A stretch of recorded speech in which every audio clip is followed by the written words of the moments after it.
په وروستیو ورځو کې د افغانستان او پاکستان ترمنځ د کړکېچ په تړاو مهم بدلونونه رامنځته شوي چې په ټول هیواد کې پراخ غبرګونونه پارولي دي.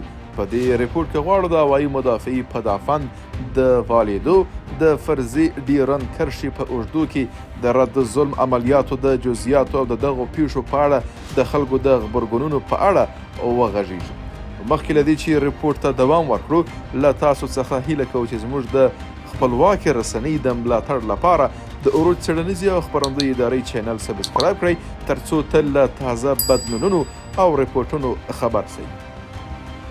د رسمي سرچینو په وینا له څو ورځو راهیسې د پاکستان پر ضد غبرګوني عملیات روان دي. د ریپورټونو له مخې د افغانستان د اسلامي امارت ځواکونو په بیلابیلو سیمو په ځانګړې توګه د فرضي ډیورنډ کرښې په اوږدو کې د پاکستان پر ځینو پوستو او پوځي تاسیساتو پراخ بریدونه کړي.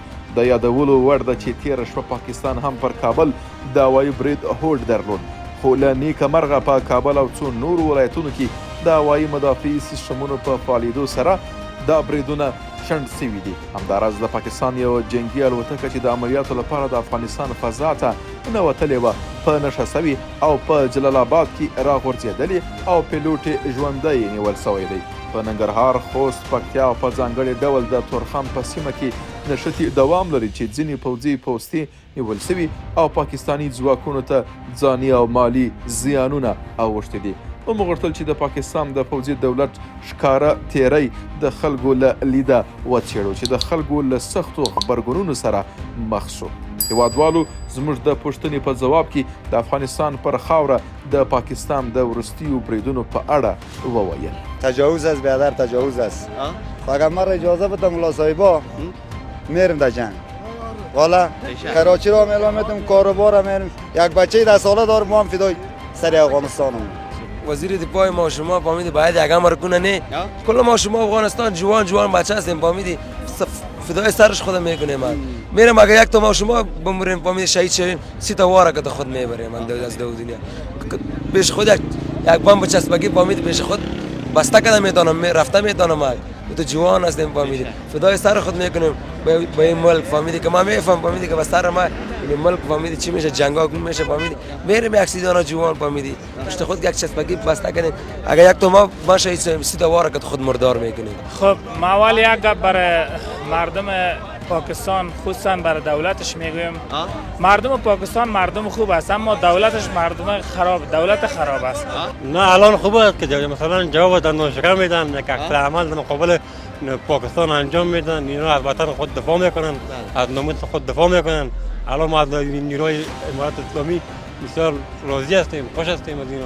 هغوی هیله څرګنده کړه چې ترسره سوي عملیات وکولی سي د داسې بریدونو د تکرار مخه ونیسي. ځینو دا هم ټینګار کوه چې افغانستان تل د تیرې پر وړاندې درېدلی او دا روحیه د ځوان نسل په منځ کې لا هم ژوندۍ ده. هغه څه چې د خلکو په خبرو کې اورو له امنیتي او دفاعي ځواکونو څخه پراخ ملاتړ او د هیواد د خاورې پر دفاع ټینګار دی. هیوادوال وایي چې په دې مبارکه میاشت کې د هغو ځواکونو لپاره دعا کوي چې د جګړې په لومړۍ کرښه کې دي او هیله لري چې دا پایدار امنیت رامنځته شي. همداراز ټینګار کوي چې د اړتیا په صورت کې خلک چمتو دي چې له امنیتي ځواکونو سره یو ځای د خپل هیواد دفاع وکړي. د وړاندې شوو ریپورټونو پر بنسټ په ځینو سرحدي سیمو کې نښتې دوام لري او په کابل او نورو ولایتونو کې د اسلامي امارت هوایي مدافعه فعاله ده. په ورته وخت کې په پلازمینه کې ورځنی ژوند روان دی او خلک د سرښندنې او ایثار په روحیې سره د مقاومت او له امنیتي ځواکونو پر ملاتړ ټینګار کوي. د روژې میاشت د ډیری هیوادونو لپاره د دعا وخت دی. هغوی هیلهمند دي چې کړکېچونه کم سي او په هیواد کې پایدار امنیت او ثبات رامنځته سي. په پای کې له تاسو ټولو مینوالو مننه کوو چې تر پایه مو ملتیا وکړه. زموږ د رسنیز کار د ملاتړ لپاره د عروج څېړنیزې او خپرندوی ادارې چینل سبسکرایب کړئ ترڅو له تازه پیښو او ریپورټونو خبر سئ.